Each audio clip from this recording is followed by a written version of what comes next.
तो ये है tools of recombinant DNA technology. Tools में वेरियस टूल्स होते हैं रिकॉम्बिनेंट डीएनए टेक्नोलॉजी के, जैसे कि सबसे पहले एंजाइम है। तो एंजाइम में भी एंजाइम रिस्ट्रिक्शन एंडोन्यूक्लियस जो कि कट करने का काम करता है डीएनए के फ्रेगमेंट को। एंडोन्यूक्लियस इनर साइड कट करेगा, एक्सोन्यूक्लियस बाहर साइड कट करेगा। डीएनए लाइगेज जोड़ने का काम करता है, DNA polymerase number of copies बनाने का काम करता है। टूल्स में एक टूल है एंजाइम्स, सेकेंड टूल्स है क्लोनिंग वेक्टर। वेक्टर क्लोनिंग करेगा। देन सी है होस्ट ऑर्गेनिज्म, जहाँ पे डीएनए का फ्रेगमेंट हमने तैयार किया है, न्यू रिकॉम्बिनेंट डीएनए का फ्रेगमेंट तैयार किया है, उसके लिए जिस प्लांट के लिए पर्टिकुलर तैयार किया जा रहा है वहां पे वो उसे इंसर्ट करना है। ठीक है। डी पार्ट है DNA insert of foreign DNA. That means जो जीन हमारे पास बाहर का जीन जो प्रेजेंट है, जैसे रिकॉम्बिनेंट डीएनए मॉलिक्यूल बोला गया है, उस डीएनए मॉलिक्यूल को होस्ट ऑर्गेनिज्म के अंदर इंसर्ट करने का जो प्रोसेस है वो एक अदर टूल है। Then linker and adaptor sequence, उसके बाद इंसर्ट करने के बाद उसने अपने आप को वहां पे एज्यूम कर लिया और अडेप्ट कर लिया वहां के एनवायरमेंट को, तो ये हो जाए, ये है लिंकर एंड अडेप्टर सीक्वेंसेस। तो there are some tools of recombinant DNA technology. सबसे पहले हम स्टार्ट करते हैं डेफिनेशन क्या है रिकॉम्बिनेंट डीएनए टेक्नोलॉजी की। तो डेफिनेशन ये है कि the modification in genetic material of an organism by changing the nucleic acid directly is called genetic engineering और जीन क्लोनिंग और gene manipulation, and it is done by several methods which is collectively known as recombinant DNA technology.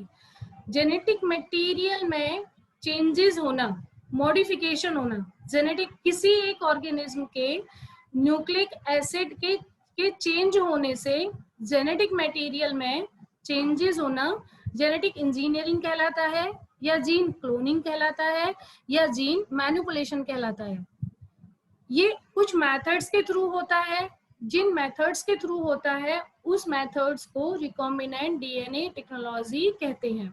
समझ में आई मेरी बात? That means किसी भी organism में उसके न्यूक्लिक एसिड में चेंजेस होना, और न्यूक्लिक एसिड में चेंजेस होने की वजह से उस ऑर्गेनिज्म का जेनेटिक मटेरियल मॉडिफाइड होना जेनेटिक इंजीनियरिंग कहलाता है, जीन क्लोनिंग कहलाता है, या जीन मैनिपुलेशन कहलाता है।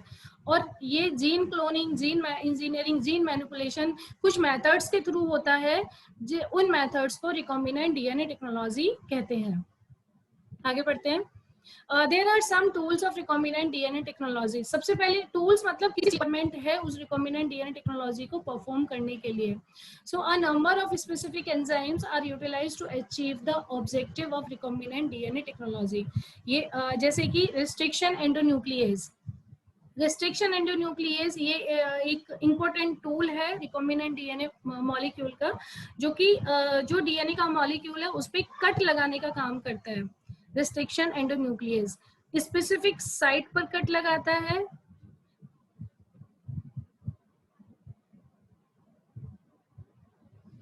रिस्ट्रिक्शन एंडोन्यूक्लियेज वो एंजाइम्स होते हैं जो एंडो, बिकॉज ऑफ एंडो नाम आ रहा है तो रिस्ट्रिक्शन एंडोन्यूक्लियेज इंटरनल कट लगाएगा।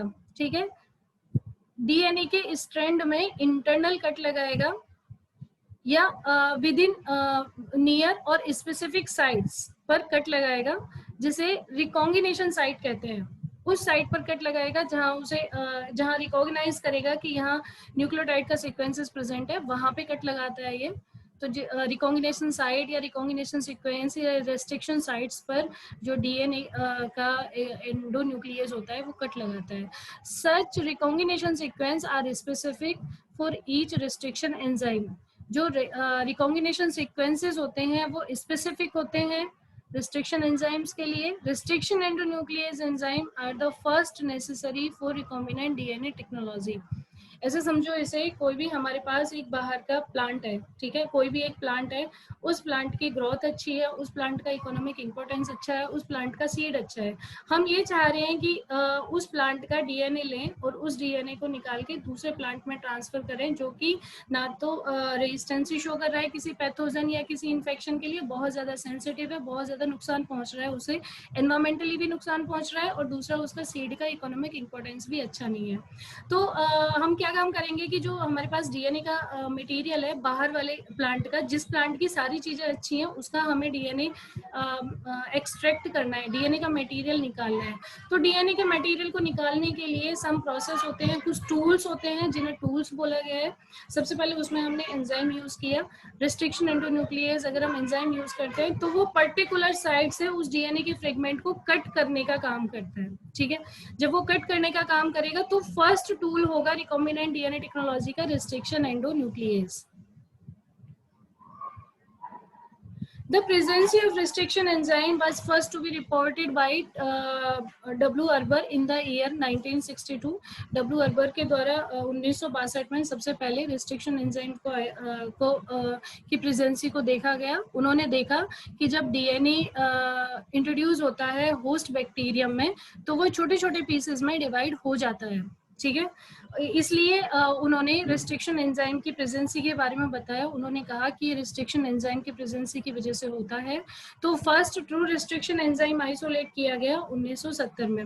1962 में तो अर्बर ने देखा था और ये कहा था कि जो डीएनए का फ्रेगमेंट है, छोटे छोटे फ्रेगमेंट में डीएनए के फ्रेगमेंट टूट जाते हैं होस्ट बैक्टीरियम के अंदर जाकर, लेकिन आर्टिफिशियली तरीके से रिस्ट्रिक्शन एंजाइम को 1970 में बनाया गया बैक्टीरियम इकोलाई से। और मेसेल्सन एंड युआन ने इसकी पुष्टि की। मेसेल्सन एंड युआन ने 1970 में बैक्टीरियम इकोलाई से रिस्ट्रिक्शन एंजाइम को तैयार किया। कुछ और इम्पोर्टेंट डिस्कवरी है रिस्ट्रिक्शन एंजाइम के लिए, जैसे कि हिंद सेकेंड 1970 में कैली एंड स्मिथ एंड नाथन के द्वारा तैयार किया गया। हिंद सेकेंड एंजाइम जो होता है ये इसे आइसोलेट किया गया हेमियोफिलस इन्फ्लुएंजा बैक्टीरिया से। और 1978 में इन सब चीजों के लिए उन्हें नोबेल प्राइज भी मिला। स्मिथ, अर्बर, नाथन ने इनके डिस्कवरी के लिए इसे नोबेल प्राइज दिया। इन तीनों को नोबेल प्राइज मिला इस फील्ड में। रिस्ट्रिक्शन एंजाइम के टाइप्स होते हैं। Restriction enzyme, restriction endonuclease enzyme, endo की बात कर रहे हैं हम, एक्सो की बात नहीं कर रहे हैं। एंडोन्यूक्लियेज एंजाइम 3 टाइप का होता है, type first, type second and type third. Type first, type second and type third. जो टाइप फर्स्ट रिस्ट्रिक्शन एंजाइम होता है ये थोड़ा कॉम्प्लेक्स टाइप का एंडोन्यूक्लियेज एंजाइम होता है, जो केवल एक स्ट्रैंड पर, डीएनए के एक स्ट्रैंड पर अंदर की साइड कट लगाता है। ये लगभग 15 बेस पेयर की लेंथ के एंजाइम के सीक्वेंस को रिकॉग्नाइज आसानी से कर सकता है। आगे टेबल है, मैं उसमें दिखा दूंगी। They require MGIN and ATP. Restriction first endonuclease जब भी काम करता है तो उसके लिए मैग्नीशियम आयन की और एटीपी की आयन की रिक्वायरमेंट होती है काम करने के लिए। इस टाइप का जो रिस्ट्रिक्शन एंजाइम होता है डीएनए को कट करता है, लगभग 1000 बेस पेयर से दूरी पर कट लगाता है और 5 प्राइम एंड पर कट लगाता है, और सीक्वेंस टीसीए होता है तब कट लगता है। जो रिकॉग्निशन साइट पर जो टीसीए सीक्वेंस प्रेजेंट होगा वहां कट लगाएगा। और जो इसका इंपॉर्टेंट एग्जांपल है टाइप फर्स्ट का, वो इको के एंड इको बी है। एग्जांपल है इसका इको के एंड इको बी। ये यहाँ पे टेबल है, इस टेबल में एंजाइम का नाम दिया गया like that Eco R one, BG third, Hind second, Hind third. Source organism का ये जैसे कि हिंद सेकंड हेमोफिलस इन्फ्लुएंजा से आया, इको आर1 ईस्टर कोलाई से आया। इसकी रिकॉग्निशन साइट है GAATCC। और जो एंड बनते हैं, 2 टाइप के एंड बनते हैं आपको पता है, स्टिकी और ब्लंट। स्टिकी का मतलब होता है चिपकने वाला, दैट मीन्स ये कंप्लीट एंड है तो दूसरा एंड यहाँ से स्टार्ट हो जाएगा, ठीक है, ये होगा स्टिकी एंड। ब्लंट एंड होगा, अगर ये एक एंड है तो दूसरा एंड यहाँ से स्टार्ट होगा, ठीक है, इस टाइप की दूरी प्रेजेंट होगी। तो स्टिकी और ब्लंट एंड बनते हैं ये। बात करते हैं type second restriction endonuclease enzyme की। ये भी इंपॉर्टेंट एंडोन्यूक्लियस एंजाइम होता है रिकॉम्बिनेंट डीएनए टेक्नोलॉजी के लिए। ये स्टेबल होता है कंपैरिजन टू टाइप फर्स्ट, और ये चेंजेस लाता है स्पेसिफिक साइट में, इसलिए ये डीएनए का फ्रेगमेंट प्रोड्यूस करता है डिफाइन लेंथ में। ठीक है, ये एंजाइम दोनों डीएनए के स्ट्रैंड पे कट लगाता है। रिस्ट्रिक्शन फर्स्ट केवल एक एंजाइम एक स्ट्रैंड पे लगा रहा था, और जो ये टाइप सेकंड है ये दोनों स्ट्रैंड पे कट लगाता है। और इसमें जो काम करता है, जो इसके फंक्शन के लिए रिक्वायरमेंट होती है, केवल और केवल मैग्नीशियम की रिक्वायरमेंट होती है। टाइप फर्स्ट में एटीपी की भी रिक्वायरमेंट थी। इस टाइप का एंजाइम यानी कि टाइप सेकंड का जो एंजाइम है, इसकी एडवांटेज है क्योंकि क्योंकि इसमें एटीपी की रिक्वायर नहीं होती, एटीपी की आवश्यकता नहीं होती क्लीवेज करने के लिए, इसलिए ये एंजाइम एक अच्छी इंपॉर्टेंस रखता है। केवल टाइप सेकंड रिस्ट्रिक्शन एंजाइम ही यूज होता है जीन क्लोनिंग में, क्योंकि इसमें stability comparison to type first ज्यादा होती है।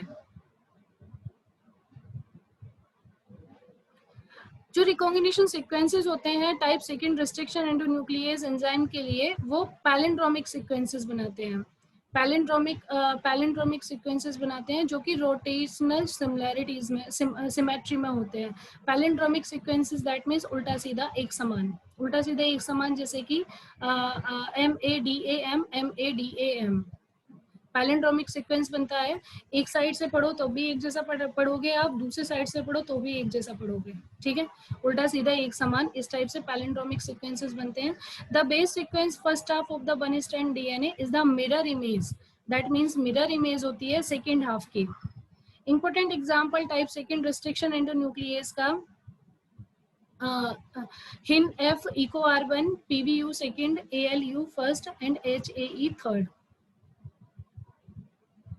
Type third restriction endonuclease enzyme ये जीन क्लोनिंग के लिए यूज नहीं होता। Type third restriction enzyme gene cloning के लिए यूज नहीं होता। ये इंटरमीडिएट एंजाइम होता है टाइप फर्स्ट और टाइप सेकंड के बीच में। इसके लिए मैग्नीशियम आयन और एटीपी की रिक्वायरमेंट होती है डीएनए को कट करने के लिए। इसका एग्जाम्पल है HINF third. Type first second third के बाद बात करते हैं नेचर कैसी होती है रिस्ट्रिक्शन एंडोन्यूक्लियस की। The nature of cleavage produced by the restriction endonuclease enzyme is to considerable importance. एक अलग उसकी इंपॉर्टेंस होती है। सबसे पहले डीएनए मॉलिक्यूल को दो तरीके से कट करेगा, वो जो दो तरीके से कट करेगा।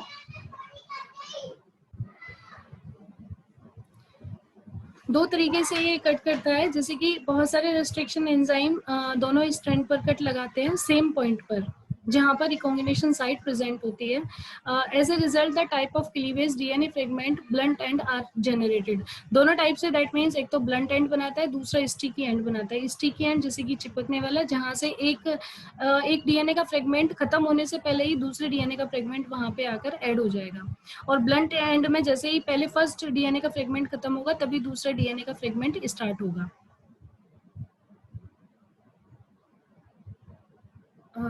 ये कुछ एग्जाम्पल हैं। PVU second, HAE third, ALU first. Restriction endonuclease के एग्जाम्पल है जो कि ब्लंट एंड बनाते हैं। ब्लंट एंड को फ्लश एंड भी बोलते हैं। और अदर स्टेज होती है क्लीवेज की रिस्ट्रिक्शन एंडोन्यूक्लियस की। The two strand DNA are cut at the two different point, such cut are termed as staggered cut, and this result into generation of protruding ends. That means this is about in the sticky end. आप देख सकते हो इस figure में blunt and produce हो रहा है। Blunt and में दोनों तरफ से एक तरफ एक खत्म होगा जब डीएनए का सीक्वेंस, तभी सेपरेटली मतलब बिल्कुल सेपरेट है डीएनए का। ब्लंट एंड इस टाइप से बन रहा है, जबकि स्टिकी एंड इस टाइप से बनेगा। स्टिकी एंड में आप देख पा रहे हो जैसे ही एक डीएनए का स्ट्रैंड खत्म नहीं होता तो दूसरे डीएनए का स्ट्रैंड स्टार्ट हो जाता है।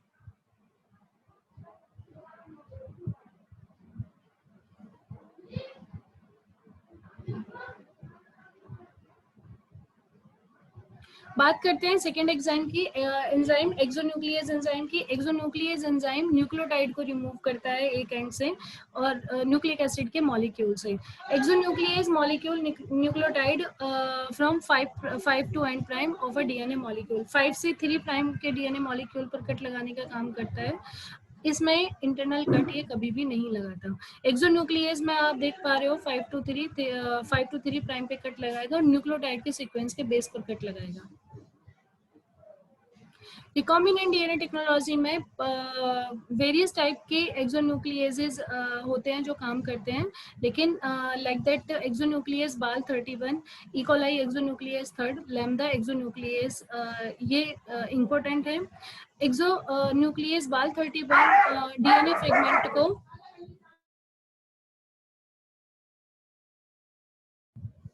एक्सोन्यूक्लियस बाल 31 डीएनए फ्रेगमेंट को ब्लंट एंड के साथ कट लगाने का काम करता है और दोनों एंड पर कट लगाता है। E coli exonuclease third,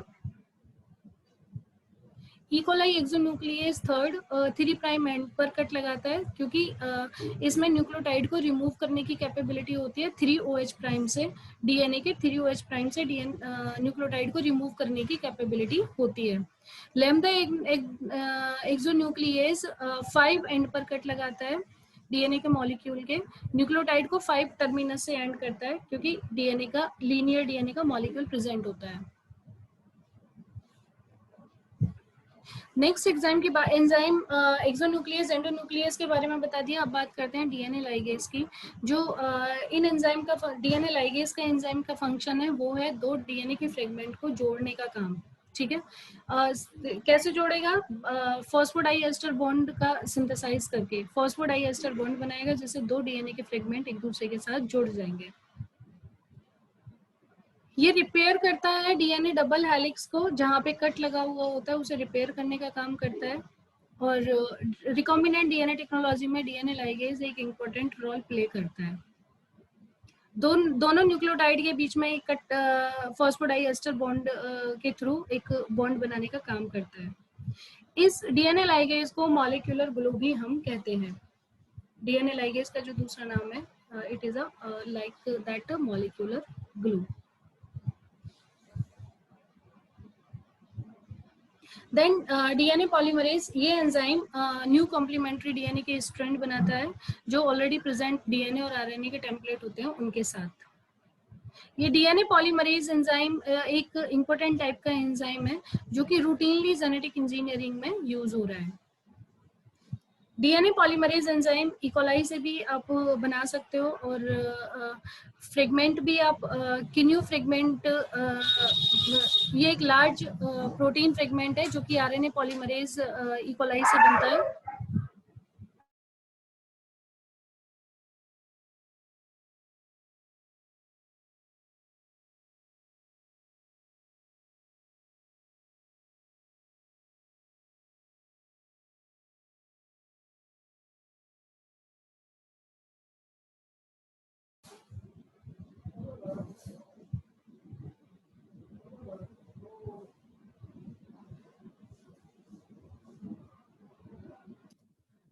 DNA polymerase के रेफरेंस में एक और डीएनए पॉलीमरेज होता है जिसे टैग डीएनए पॉलीमरेज बोलते हैं। इसका ये पीसीआर पॉलीमरेज चेन रिएक्शन में यूज होता है। reverse transcriptase is also important type of DNA polymerase enzyme. reverse transcriptase भी एक DNA polymerase enzyme की तरह यूज होता है जेनेटिक इंजीनियरिंग में। ये आरएनए के टेम्पलेट को बनाने के लिए यूज होता है और न्यू डीएनए का स्ट्रैंड बनाता है ये, जिसे कॉम्प्लीमेंट्री डीएनए बोलते हैं। इसका जो मेन यूज होता है सीडीएनए लाइब्रेरी में यूज होता है। रिवर्स ट्रांसक्रिप्टेज का सीडीएनए लाइब्रेरी में यूज होता है, जिसका जेनेटिक इंजीनियरिंग में सबसे ज्यादा यूजफुल है ये।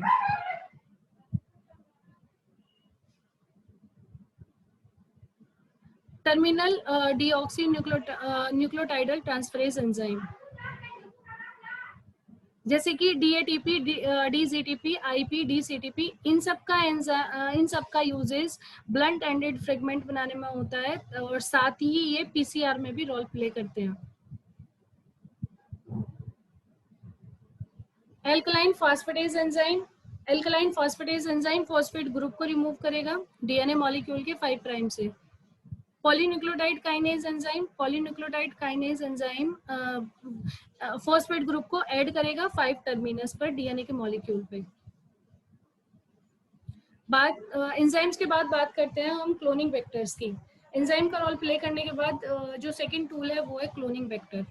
जो इम्पोर्टेंट काम होता है क्लोनिंग वेक्टर का, cloning vector that means host organism में जाने का काम कर रहा है, क्लोन कर रहा है। वेक्टर एक एज अ व्हीकल काम कर रहा है, डीएनए मॉलिक्यूल को लेकर होस्ट सेल के अंदर जा रहा है। दैट मीन्स क्लोनिंग व्हीकल भी हम इसे बोल सकते हैं।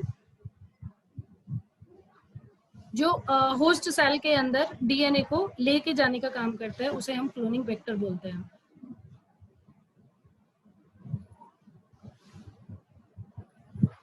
डिफरेंट यूजेस होते हैं क्लोनिंग वेक्टर के, लाइक दैट कुछ बैक्टीरियाज भी एज अ क्लोनिंग वेक्टर की तरह काम करते हैं, like that bacillus Pseudomonas agrobacterium, जिसमें से आपके सिलेबस में एग्रोबैक्टीरियम है। एग्रोबैक्टीरियम मीडिएटेड जीन ट्रांसफर भी एक मेथड होता है। Agrobacterium mediated gene transfer 2 type का होगा। क्राउन गॉल डिजीज जो एग्रोबैक्टीरियम ट्यूमिफेजेंस बनाता है, और एग्रोबैक्टीरियम राइजोजीन जो कि रूट डिजीज बनाता है। दोनों में ही एज अ क्लोनिंग वेक्टर ये हम यूज कर सकते हैं। एज ए वेक्टर हम एग्रोबैक्टीरियम ट्यूमिफेजेंस को यूज कर सकते हैं शूट के लिए, और एग्रोबैक्टीरियम जिसे टीआई प्लाज्मिड बोला गया है। एग्रोबैक्टीरियम राइजोजीन को हम यूज कर सकते हैं रूट के लिए, जिसे आरआई प्लाज्मिड बोला गया है। कुछ और भी वेक्टर्स होते हैं जैसे कि plasmid, bacteriophage, cosmid phase, artificial chromosome, इनके थ्रू भी हम व्हीकल्स का क्लोनिंग कर सकते हैं। इसके बाद रिक्वायरमेंट होती है होस्ट ऑर्गेनिज्म की। अच्छा होस्ट ऑर्गेनिज्म होना चाहिए, दैट मीन्स जिस प्लांट में हमें ट्रांसफर कर रहे हैं तो उसके बारे में एक अच्छा रिजल्ट आने की संभावना होनी चाहिए। दूसरा, एक्सेप्टेबल्स कंडीशंस होनी चाहिए। जो होस्ट ऑर्गेनिज्म होता है वो एसेंशियल टूल है जेनेटिक इंजीनियरिंग के लिए। गुड होस्ट ऑर्गेनिज्म की अगर हम बात करें तो आसानी से जिसमें इजीली ट्रांसफर हो जाए, कोई ऐसा कंटामिनेंट प्रेजेंट ना हो, कंटामिनेशन होने के चांसेस ना हो, इजीली ट्रांसफॉर्मेशन हो जाए, इजीली डीएनए का रेप्लिकेशन हो जाए। इस टाइप का डीएनए होस्ट ऑर्गेनिज्म हमारे पास होना चाहिए। डीएनए इंसर्ट और फॉरिजन डीएनए, जो डिजायर डीएनए का सेगमेंट होता है जिसमें जो कि क्लोन करते हैं हम कंटिन्यूअसली, डीएनए इंसर्ट या फॉरिजन डीएनए या टारगेट डीएनए हम उसे बोलते हैं। The selection of suitable target DNA is a very first step of recombinant DNA technology. जो सिलेक्शन करते हैं हम टारगेट डीएनए का, because of recombinant DNA molecule हमें किस टाइप से मिलना है, कहाँ से मिलना है, उसका सिलेक्शन ही रिकॉम्बिनेंट डीएनए टेक्नोलॉजी के लिए फर्स्ट स्टेप होता है।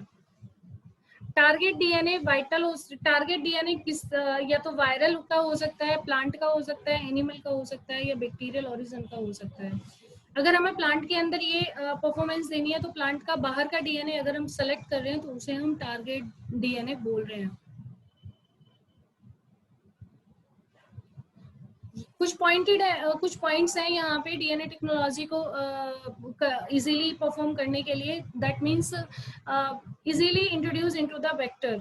अगर हम फॉरिजन डीएनए को होस्ट सेल के अंदर ट्रांसफर कर रहे हैं तो उसके लिए कुछ पॉइंटेड यहाँ पे पॉइंट आउट किए गए हैं, लाइक दैट वेक्टर को आसानी से समझा जा सके।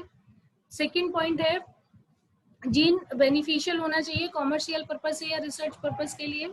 थर्ड पॉइंट है जो बाहर का जीन है वो उसके अगर वो क्लोनिंग करता है, मल्टीपल कॉपीज बनाता है, तो ह्यूमन बींग्स के लिए उसका बेनिफिट होना चाहिए।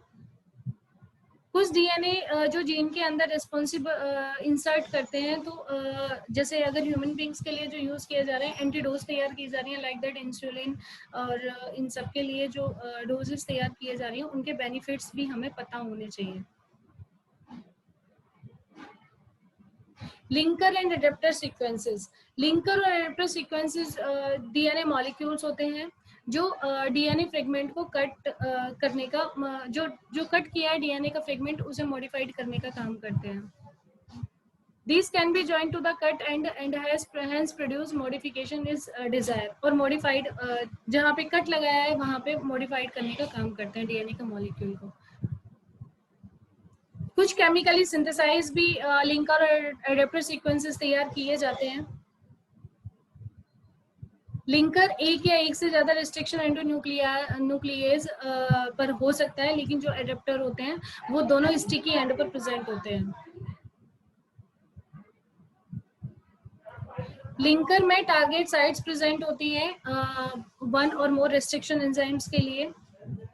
ये लाइगेटेड हो सकता है ब्लंट एंड कोफोरिजन डीएनए और वेक्टर्स के लिए। They can undergo a treatment with a specific restriction endonuclease to produce cohesive end of DNA fragment. Eco R1 linker is a common example. अगर लिंकर की बात करूं तो उसमें इको R1 है जो कि सबसे ज्यादा यूज होता है। देख पा रहे हो आप इस स्ट्रक्चर में, ये लिंकर और एडेप्टर सीक्वेंस का स्ट्रक्चर है। इस स्ट्रक्चर में आपको दिख रहा होगा एक तरफ लिंकर, ये लिंकर है, लिंकर में दोनों साइड लिंकर प्रेजेंट है, बीच में डीएनए का फ्रेगमेंट प्रेजेंट है। डीएनए के फ्रेगमेंट के साथ दोनों साइड से आकर अटैच हो जाएंगे। अटैच होने के बाद ये जो 5 से 3 प्राइम 3 to 5 प्राइम बन रहा है, ये स्टिकी एंड बन रहा है। स्टिकी एंड बनने के बाद रिकॉम्बिनेंट डीएनए का ये पार्ट बन जाएगा। Adaptor sequence, adaptor sequence adapt करते हैं। एडेप्टर अगर चेंजेस करते हैं एंडोन्यूक्लियस में, वो कुछ इस हिसाब से चेंजेस होते हैं। ये दोनों साइड एडेप्टर प्रेजेंट है, जिसमें बीच में फोरिजन का डीएनए प्रेजेंट है। इसमें इस टाइप से स्टिकी एंड बनेगा कि ये एक तरफ फोरिजन डीएनए एडेप्ट करेगा 5 प्राइम पे, दूसरी तरफ भी 5 प्राइम पे एडेप्ट करेगा और इस टाइप से रिकॉम्बिनेंट डीएनए का मॉलिक्यूल बनाएगा।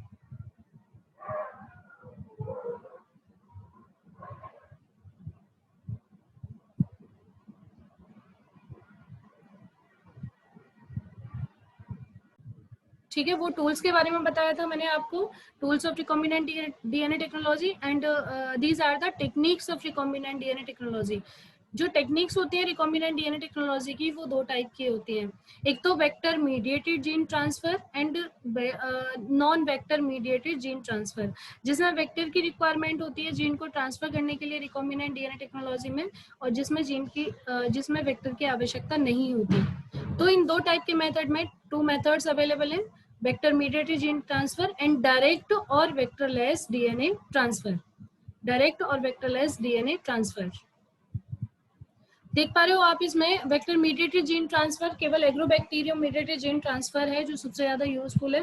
Because of Agrobacterium mediated gene transfer cereals pulses इन सब में सही तरीके से काम नहीं करता, इसके लिए वहां पे नॉन वेक्टर जीन ट्रांसफर का यूज करते हैं। और जो नॉन वेक्टर जीन ट्रांसफर होता है वो 2 टाइप के होते हैं, like that physical method and chemical method. जो फिजिकल मेथड है that is the electroporation, micro injection and micro projection and liposome and silicon carbide. और जो केमिकल होते हैं like that polythene ethylene glycol mediated and DEAE dextran mediated. ये होते हैं physical और केमिकल मेथड जो डायरेक्ट या वेक्टरलेस डीएनए ट्रांसफर होता है। वेक्टर मीडिएटेड जीन ट्रांसफर की बात करते हैं हम, किस टाइप से वेक्टर मीडिएटेड जीन ट्रांसफर होता है। एग्रोबैक्टीरियम ट्यूमिफेजेंस, क्योंकि because of vector mediated gene transfer एक एज अ व्हीकल काम करता है एग्रोबैक्टीरियम। एग्रोबैक्टीरियम ट्यूमिफेजेंस की बायोलॉजी के बारे में बात करते हैं। क्या है ये एग्रोबैक्टीरियम ट्यूमिफेजेंस? ये एक सॉइल बॉर्न बैक्टीरिया है, सॉइल के अंदर पाए जाने वाला बैक्टीरिया है और ग्राम नेगेटिव बैक्टीरिया है। रोड शेप का बैक्टीरिया है और मोटाइल फॉर्म में होता है। ठीक है, रोड शेप बैक्टीरिया है और मोटाइल फॉर्म में होता है और बैक्टीरियल फैमिली राइजोबिएसी से बिलोंग करता है। एग्रोबैक्टीरियम ट्यूमिफेजेंस फाइटोपैथोजन है और ये as a plant genetic engineering में हम इसे अच्छे से यूज करते हैं। कुछ वर्कर ने ये कंसीडर किया कि ये बैक्टीरियम नेचुरल एक्सपर्ट ने ये माना कि इसके थ्रू हम जीन इजीली ट्रांसफर कर सकते हैं। दैट मीन्स इसका सबसे ज्यादा यूज है प्लांट बायोटेक्नोलॉजी में।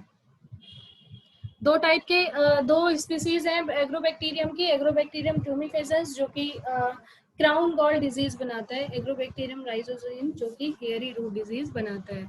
जो क्राउन गॉल डिजीज बनाता है, रूट के अपर साइड में जहाँ पे शूट होता है, शूट में क्राउन गॉल, दैट मीन्स एक गॉल टाइप का बना देगा। क्राउन मीन्स गुच्छा, गॉल मीन्स स्वेलिंग वाला पार्ट, सूजा हुआ पार्ट। क्राउन गॉल डिजीज यानी कि टीआई प्लाज्मिड के बारे में बात करते हैं।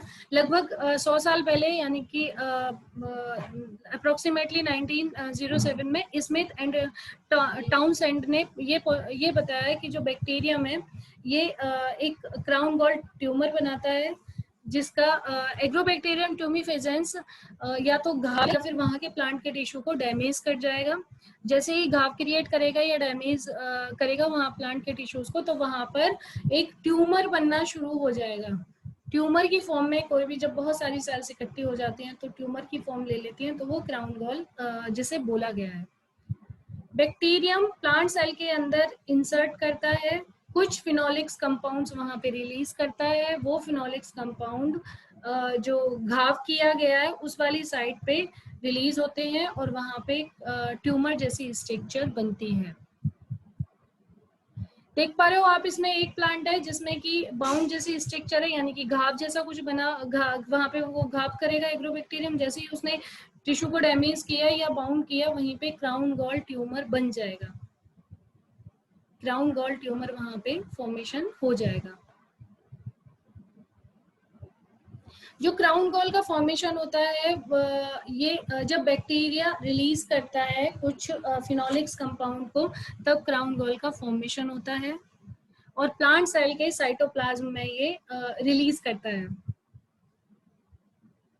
टीआई प्लाज्मिड एक फ्रेगमेंट है जिसे टीडीएनए बोला गया है, जिसके अंदर टीआई प्लाज्मिड एक वो टीआई प्लाज्मिड है जिसके अंदर एग्रोबैक्टीरियम का डीएनए प्रेजेंट होता है। वो टीआई प्लाज्मिड जब सेल के अंदर ट्रांसफर होगा तभी वहां पे क्राउन गॉल की जैसी स्ट्रक्चर बनती है। क्योंकि वहां पे क्राउन गॉल बन रहा है उस टीडीएनए के थ्रू, इसीलिए वो इंजीनियर्स ने, जो साइंटिस्ट थे, उन्होंने उस क्राउन गॉल को, बिकॉज ऑफ उसका एक पर्सनल डीएनए है एग्रोबैक्टीरियम का, ये उन्हें सबसे पॉजिटिव पॉइंट लगा। उन्होंने वहाँ एग्रोबैक्टीरियम का उसका पर्सनल डीएनए हटा दिया और जो बाहर का कोई भी हमें डिजायरेबल प्लांट का डीएनए लिया और उसे इंसर्ट किया और प्रोटेक्ट करके इंसर्ट किया, जिससे कि वो इजीली वहां पे ग्रो कर गया।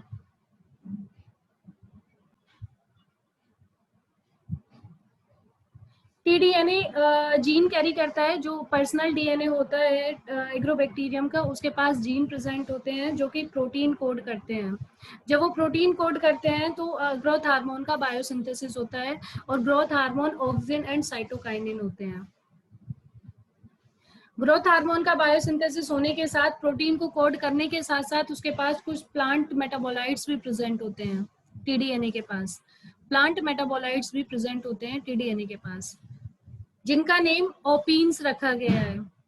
ओपीन्स अमीनो एसिड्स के डेरिवेटिव्स होते हैं और एंड एग्रोपीन्स भी जिनका नाम रखा गया है, जो कि शुगर के डेरिवेटिव्स होते हैं।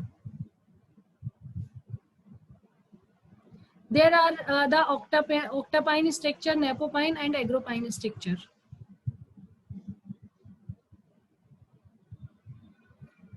जो ग्रोथ हार्मोन्स होता है प्लांट सेल के अंदर प्रोलिफिकेशन करता है और गॉल का फॉर्मेशन करता है। जो ग्रोथ हार्मोन्स होता है प्लांट के अंदर गॉल का फॉर्मेशन करता है, जबकि जो ओपीन्स होते हैं वो एग्रोबैक्टीरियम को न्यूट्रिशनल प्रोवाइड करते हैं, न्यूट्रेंट प्रोवाइड करते हैं कार्बन और एनर्जी की फॉर्म में।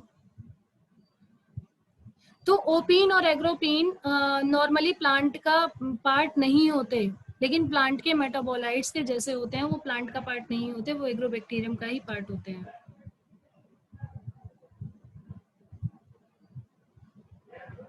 जैसे ही बैक्टीरिया मल्टीप्लाई करेगा, कंटिन्यू इन्फेक्शन करता है, तो वहां पे गॉल डेवलप होना शुरू हो जाता है, ट्यूमर की जैसी स्ट्रक्चर होनी शुरू हो जाती है, जो कि विजिबल मॉस के रूप में दिखाई देती है। क्राउन गॉल का जैसे ही फॉर्मेशन होगा तो क्राउन गॉल के फॉर्मेशन में जो टीडीएनए है वहाँ के जीन अपने आप को एक्सप्रेस कर देंगे। जैसे ही अच्छे से तेजी से वहाँ पे काम करते हैं तो एग्रोबैक्टीरियम ट्यूमिफेजेंस प्लांट को इन्फेक्ट कंप्लीटली कर चुका होता है। जेनेटिक ट्रांसफॉर्मेशन में क्योंकि क्राउन गॉल बनता है, इसलिए कुछ डाइकोट प्लांट्स में क्राउन गॉल डिजीज अफेक्टेड होती है, जैसे कि grapes, roses, stone fruit trees, इनमें ये घातक भी होती है। अब टीआई प्लाज्मिड का ऑर्गेनाइजेशन कैसे होगा? टीआई प्लाज्मिड क्या है? टीआई प्लाज्मिड एक डीएनए का फ्रेगमेंट है कि किसके डीएनए का फ्रेगमेंट है? ये एग्रोबैक्टीरियम के डीएनए का फ्रेगमेंट है, जिसकी लेंथ लगभग 200 केबी होती है, किलो बेस पेयर होती है 200। इसके पास ये अपने आप को रेप्लिकेट करता है, सर्कुलर डीएनए मॉलिक्यूल की फॉर्म में होता है। टीडीएनए लेंथ में वेरिएबल होता है, कम ज्यादा लेंथ हो सकती है इसकी, जो रेंज होती है 12 से 24 केबी तक होती है। नोपालाइन स्ट्रेन प्रेजेंट होता है टीआई प्लाज्मिड में, जिसमें एक टीडीएनए प्रेजेंट होता है जिसकी लेंथ 20 केबी होती है। ऑक्टापाइन में 2 डीएनए के स्ट्रैंड होते हैं, जिसे T left and T right से रिप्रेजेंट करते हैं, और उनकी लेंथ 14 केबी से 7 केबी तक होती है। ये आप डायग्रामेटिक रिप्रेजेंटेशन देख रहे होगे, ये टीडीएनए है। टीडीएनए में ये सर्कुलर डीएनए की फॉर्म है, ये ऑक्सिन है, साइटोकाइनिन है, ओपीन है, रिपीट बॉर्डर 24 बेस पेयर है, लेफ्ट बॉर्डर 24 बेस पेयर है, विरुलेंस रीजन यानी कि विर जीन प्रेजेंट है, ये रेप्लिकेटेड यानी कि ओआरआई जीन प्रेजेंट है, यहाँ पे ओपीन यानी कि कैटाबॉलिज्म प्रेजेंट है। बेसिकली आप इस फिगर को ध्यान से देखिए, इस फिगर के बारे में मैं बता देती हूँ आपको। ये जो आपके सामने स्ट्रक्चर शो हो रही है, इस स्ट्रक्चर में जो टीडीएनए का रीजन है, जहाँ पे लेफ्ट बॉर्डर और राइट बॉर्डर है, ये बॉर्डर प्रोटेक्ट करके रखता है ऑक्सिन, साइटोकाइनिन और ओपीन को। और auxin, cytokinin, opine, right border, left border, यहाँ विरुलेंस जीन में बहुत सारे जीन्स प्रेजेंट होते हैं। ये प्रोटीन इस टीडीएनए को लेफ्ट और राइट बॉर्डर से पुश करने का काम करती है प्लांट सेल के अंदर। टीडीएनए के रीजन में ऑक्सिन का सिंथेसिस होता है, साइटोकाइनिन का सिंथेसिस होता है, ओपीन्स का सिंथेसिस होता है, और लेफ्ट और राइट बॉर्डर से वो प्रोटेक्टेड रहते हैं। और जीन भी बनाते हैं वो, क्योंकि ऑक्सिन और साइटोकाइनिन और ओपीन है, इसलिए OUX, CYTO, OCS जीन वहां पे प्रेजेंट होते हैं। और इन तीनों जीनों को ऑनकाजीन्स हम बोलते हैं। क्या नाम है? ऑनकोजीन्स। ये ऑनकोजीन ट्यूमर फिनोटाइप के को डिटरमाइन करते हैं। जो टीडीएनए बॉर्डर है 24 बेस पेयर का होता है, दोनों साइड में प्रेजेंट होता है। ये भी प्लांट सेल के अंदर ट्रांसफर होता है, केवल यही हिस्सा प्लांट सेल के अंदर ट्रांसफर होता है, लेफ्ट से राइट बॉर्डर का। जो विरुलेंस जीन होते हैं, ये टीडीएनए को ट्रांसफर करने का काम करते हैं होस्ट प्लांट सेल के अंदर। जो विर जीन्स, इसके रीजन में कुछ प्रोटीन्स लोकेटेड होती हैं, जैसे कि विर ए, विर जी, विर बी, विर C1, D1, D2, D4, विर E1 एंड E2। ये इस टाइप की प्रोटीन होती हैं जो पुशअप करने का काम करती हैं टीडीएनए के रीजन को। ओपीन्स कैटाबॉलिज्म जो रीजन प्रेजेंट होता है, ये रीजन प्रोटीन्स के लिए कोड होता है, जिसमें अपटेक होता है मेटाबॉलिज्म का।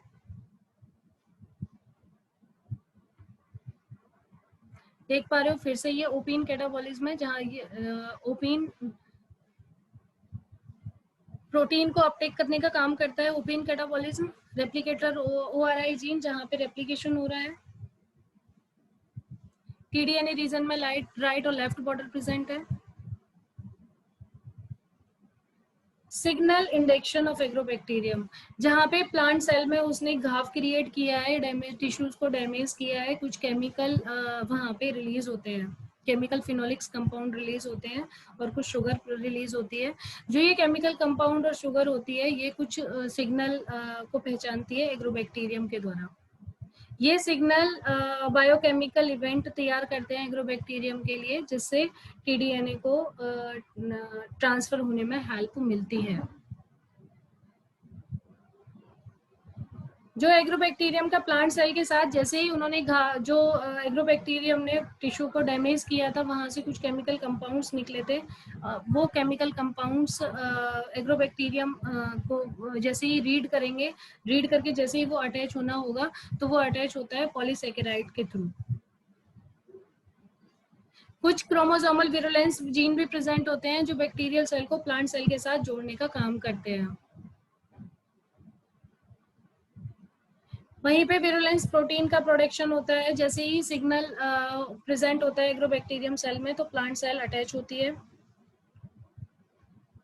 जिसमें विरुलेंस प्रोटीन बननी शुरू हो जाती हैं। जैसे ही विरुलेंस प्रोटीन बननी शुरू हो जाती है, कुछ फिनोलिक सिग्नल इंडक्शन स्टार्ट होता है फिनोलिक स्टिमुलेटर से। विर ए जो कि एक टर्न एक्टिवेट है, विर ए एंड विर सी। ये विर ए एंड विर सी विरुलेंस जीन के एक्सप्रेशन टीआई प्लाज्मिड को अंदर ले जाने में हेल्प प्रदान करते हैं, मतलब हेल्प देते हैं।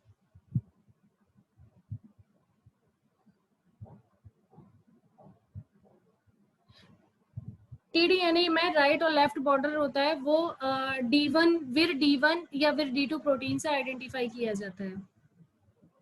जो टीडीएनए में राइट और लेफ्ट बॉर्डर होता है वो विर D1 या विर D2 से आइडेंटिफाई किया जाता है। ये प्रोटीन सिग्नल ट्रांसडक्शन का काम करते हैं सिंगल स्ट्रैंडेड डीएनए में।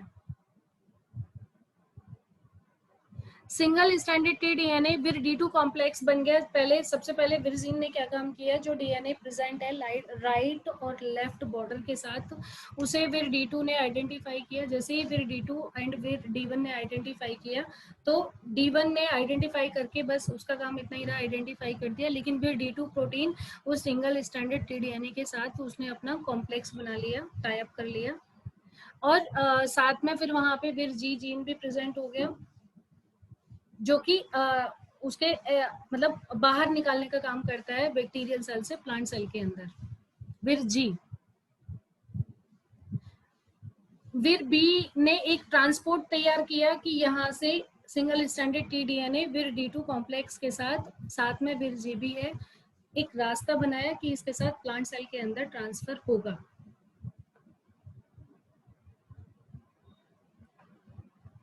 देन टीडीएनए प्लांट सेल में ट्रांसफर हो गया और उसने इंटीग्रेशन किया। टीडीएनए विर D2 complex plant plasma membrane में से अक्रॉस हुआ, ट्रांसफर हुआ। जैसे ही प्लांट सेल में पहुंचा, टीडीएनए ने अपने आप को कवर्ड कर लिया E2 के साथ। पहले D2 और G प्रेजेंट था, जिसमें से G बाहर ही रह गया प्लाज्मा मेम्ब्रेन के, और बी ने क्या काम किया था, एक रास्ता तैयार किया था, और जैसे ही ये सेल के अंदर पहुंचा तो विर E2 प्रोटीन ने उसे कवर कर लिया, जिससे कि वो डैमेज ना हो। तो विर D2 एंड विर E2 ने एक दूसरे के साथ इंटरेक्ट किया, और वहां की जो प्रोटीन थी टीडीएनए में, उन प्रोटीन को चेंज कर दिया। अब कॉम्प्लेक्स हो गया हमारे पास टीडीएनए विर D2 विर E2। ये न्यूक्लियस में एंटर करेगा न्यूक्लियर पोर कॉम्प्लेक्स के थ्रू। जैसे ही न्यूक्लियस के अंदर एंटर किया, टीडीएनए ने इंटीग्रेटेड किया प्लांट क्रोमोसोम के साथ।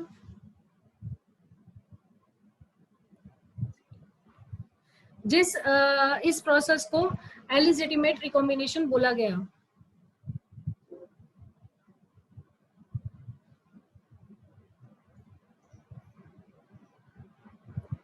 एग्रोबैक्टीरियम ट्यूमिफेजेंस का था वो। अब एग्रोबैक्टीरियम राइजोजीन का सेम होता है एग्रोबैक्टीरियम राइजोजीन में, लेकिन एग्रोबैक्टीरियम राइजोजीन का जो रिजल्ट होता है वो हेयरी रूट बनाता है comparison to gall.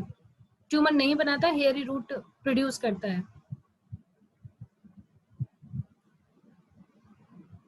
Same process है जैसे एग्रोबैक्टीरियम ट्यूमिफेजेंस का होता है,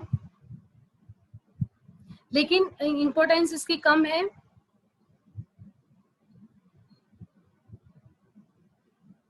साइज भी कम होता है, साइज भी अलग अलग होता है। टीआई प्लाज्मिड 20 से 800 केबी तक का होता है।